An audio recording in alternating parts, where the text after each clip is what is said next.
নমস্কাৰ বন্ধুসকল, আপোনালোকক মোৰ অন্য এটা ভিডিঅ'লৈ স্বাগতম। আজি মই সিম্পলিফিকেশ্যনৰে কেইটামান কুৱেশ্যন লৈ আহিছোঁ। ইয়াত প্ৰথম কুৱেশ্যনটো কি দিছে চাব। ইয়াত প্ৰথম কুৱেশ্যনটো দিছে আপোনালোকৰ √3, তাৰমানে √ৰ ভিতৰত 3 এনেকৈ গৈ আছে। কিমানলৈকে গৈ আছে এইটো চাওক, ইনফিনিটিলৈ, তাৰমানে অসীমলৈকে গৈ আছে, ইনফিনিটিলৈকে গৈ আছে। যদি আপোনালোকৰ এনেকৈ অসীমলৈ গৈ থাকে তেতিয়াহ'লে যদি √ৰ ভিতৰত যিকোনো এটা সংখ্যা দিয়া থাকে তেতিয়াহ'লে আপোনালোকৰ কি হৈ যাব, এনচাৰটো হৈ যাব √ৰ ভিতৰত যিটো সংখ্যা দিয়া থাকে সেইটোৱে আপোনালোকৰ এনচাৰ হৈ যাব। গতিকে ইয়াত 3 নম্বৰটো আপোনালোকৰ এনচাৰ হৈ যাব। গতিকে নেক্সট কুৱেশ্যনটো চাওঁ।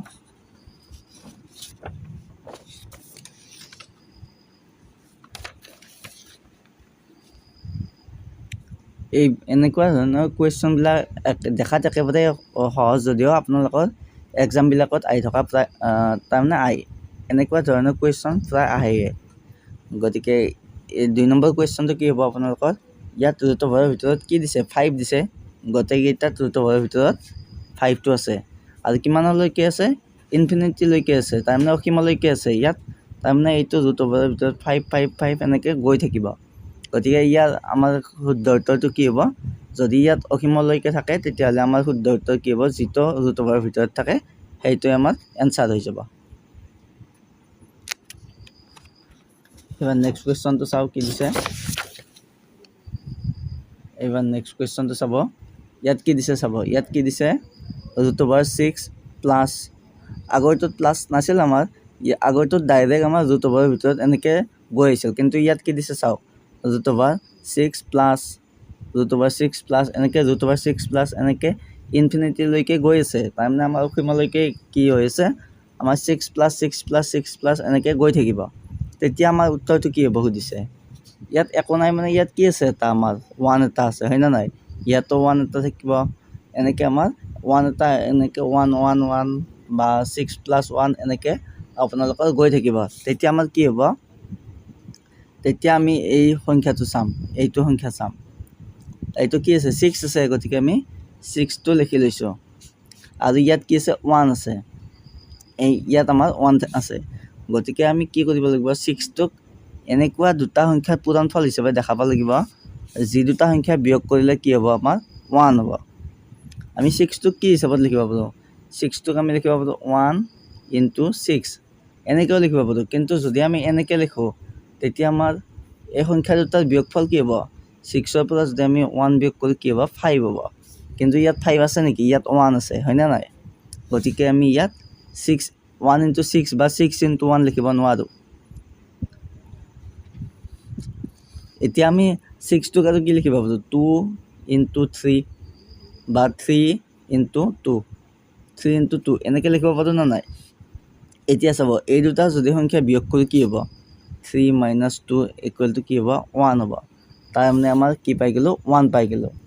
এতিয়া গম পালে, এতিয়া আমি 6টোক তাৰমানে বিয়োগ কৰিলে এইটো সংখ্যা হ'ব লাগিব আৰু পূৰণ কৰিলে এইটো সংখ্যা হ'ব লাগিব। সেনেকুৱা আমি সংখ্যা দুটাত ভাঙিব লাগিব। তাৰমানে ইয়াত যিটো সংখ্যা দিয়া থাকে, ইয়াত 6টোক আমি কি লিখিব পাৰোঁ, 3 × 2 আমি লিখিব পাৰোঁ নে নাই।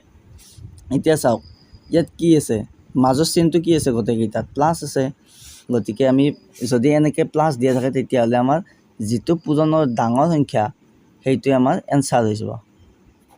গতিকে ইয়াত আমাৰ ডাঙৰ কোনটো, 2 আৰু 3 ডাঙৰ হ'ব আমাৰ 3, গতিকে আমাৰ এইটো এনচাৰ হৈ যাব। এতিয়া আমি নেক্সট কুৱেশ্যনটো চাই লওঁ।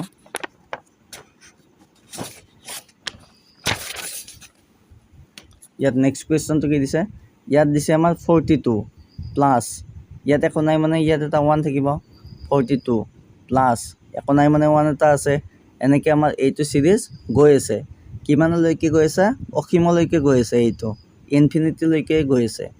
গতিকে আমি 42টো কি লিখিব পাৰোঁ, 42টো কি লিখিব পাৰোঁ, যদি আমি 42টো লিখোঁ, 42 মানে কি লিখিব পাৰোঁ, 20 × 2 লিখিব পাৰোঁ। কিন্তু এই দুটা পূৰণ কৰিলে কি হ'ব লাগিব, এইটো ইয়াত যি আছে সেইটো হ'ব লাগিব। গতিকে আমি যদি এই দুটা যদি আমি বিয়োগ কৰোঁ তেতিয়া আমি 1 পাম নেকি। আমি যদি 21ৰ পৰা যদি আমি 2টো বিয়োগ কৰোঁ কি হ'ব, 19 হ'ব। কিন্তু আমাৰ কি হ'ব লাগিব, 1 হ'ব লাগিব। তাৰ মানে আমি 42টো কি লিখিব পাৰোঁ 42 মানে লিখিব পাৰোঁ 7 × 6 এই দুটা যদি বিয়োগ কৰোঁ 7 - 6 এই দুটা বিয়োগ কৰিলে কি হ'ব 1 হ'ব গতিকে আমাৰ এই 1টো পাই গ'লোঁ এতিয়া 42টো কি লিখিব পাৰোঁ 7 × 6 লিখিব পাৰোঁনে এতিয়া আমি মাজৰ চিনটো চাওঁ কি আছে মাজৰ চিনটো গোটেইকেইটাত আমাৰ কি আছে প্লাছ আছে তেতিয়াহ'লে প্লাছ থাকিলে কি হয় আমাৰ ডাঙৰটো হয় এইটো আমাৰ এনচাৰ হৈ যাব 7টো এনচাৰ হৈ যাব গম পালে এতিয়া আমি নেক্সট কুৱেশ্যনটো চাওঁ এইকেইটা অংক একেবাৰে সহজ কিন্তু আপোনালোকে কনফিউজ কৰা প্ৰায় দেখা যায় গতিকে আপোনালোকে কি কৰিব মই যেতিয়া আপোনালোকক বুজাই দি থাকোঁ আপোনালোকে বহী এটা উলিয়াই লৈ আপোনালোকে নিয়মখিনি ভালদৰে লিখি যাই থাকিব আৰু অংকবিলাক আপোনালোকে বহীত লিখি যাই থাকিব গোটেইবিলাক আপোনালোকৰতো মনত নাথাকে যেতিয়া আপুনি এক্সামৰ আগৰ দিনা আপুনি বহীটো চাই ল'ব তেতিয়া সকলোবোৰ মনত থাকি যাব এতিয়া চাব নেক্সট কুৱেশ্যনটো কি দিছে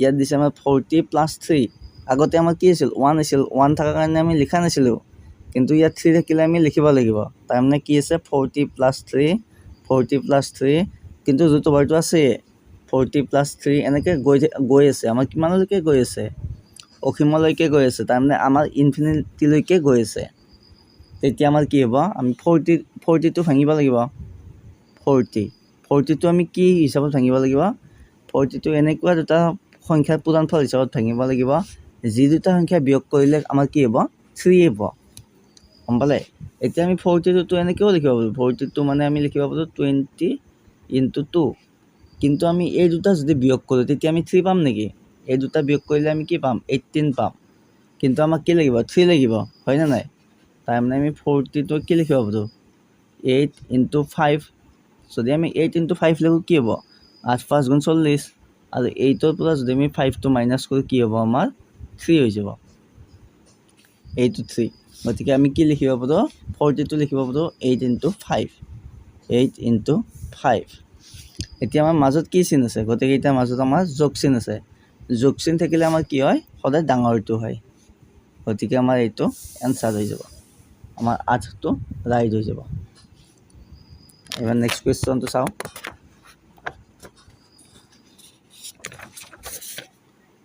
এবাৰ নেক্সটটো কি দিছে চাব ইয়াত আগৰটোৰ নিচিনাই ইয়াত কেৱল আমাৰ মাজৰ চিনটো কি আছে মাইনাছ আছে গোটেইকেইটাত আমাৰ বিয়োগ আছে ইয়াত একো নাই মানে কি আছে 1 এটা আছে আমি এইটো লিখিবও পাৰোঁ 1 থকাৰ কাৰণে ইয়াত লিখা নাই কিন্তু বেলেগ সংখ্যা হ'লে ইয়াত লিখিলে হয় এতিয়া আমাৰ কি আছে সংখ্যাটো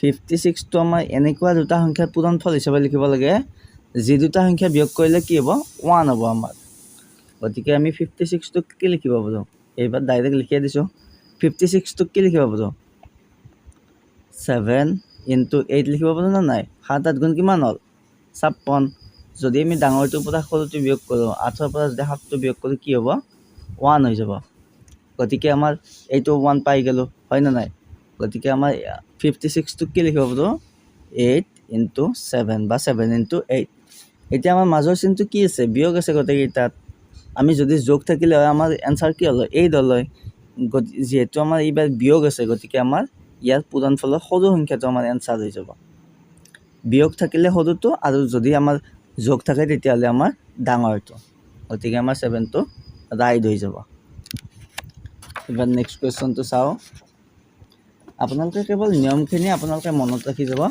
তেতিয়া আপোনালোকে অতি সহজে পৰীক্ষাত কৰিব পাৰিব যদি এনেকৈ দিয়া থাকে আপোনালোকৰ দেখিলে অংকটো ভয় লগা যেন লাগে কিন্তু এনচাৰবিলাক একেবাৰে সহজ এতিয়া আমাৰ কি দিছে 70 এইবাৰ আমাক দিছে 70 আৰু আমাৰ ডিফাৰেঞ্চটো কি হ'ব লাগিব 3 হ'ব লাগিব তাৰমানে আমাৰ সংখ্যা দুটাৰ মাল্টিপ্লিকেশ্যন হ'ব লাগিব 70 আৰু ডিফাৰেঞ্চটো হ'ব লাগিব 3 তাৰমানে আমি 70টোক এনেকুৱা দুটা সংখ্যাৰ পূৰণফল হিচাপে দেখাব লাগে যাতে বিয়োগ কৰিলে কি হয় 3 হয় গতিকে আমি কি কৰোঁ 70টো আমি লিখি ল'লোঁ 70টো আমি কি লিখিব পাৰোঁ 10 × 7 10 × কিমান হ'ব 70 হ'ব আৰু যদি আমি এই দুটা বিয়োগ কৰোঁ 10ৰ পৰা যদি 7টো বিয়োগ কৰোঁ কি হ'ব আমাৰ 10 × 7 গ'লে 3 আমি এইটো 3টো পাই গ'লোঁ হয়নে নাই গতিকে আমি 70টো কি লিখিব পাৰোঁ 10 × 7 আমি 70টো এনেকৈও লিখিব পাৰোঁ 35 পূৰণ 2 লিখিব পাৰোঁ কিন্তু 35ৰ পৰা যদি আমি 2টো বিয়োগ কৰোঁ তেতিয়া আমি 3 পাম নেকি 3টো নাপাম আমাৰ দুয়োটা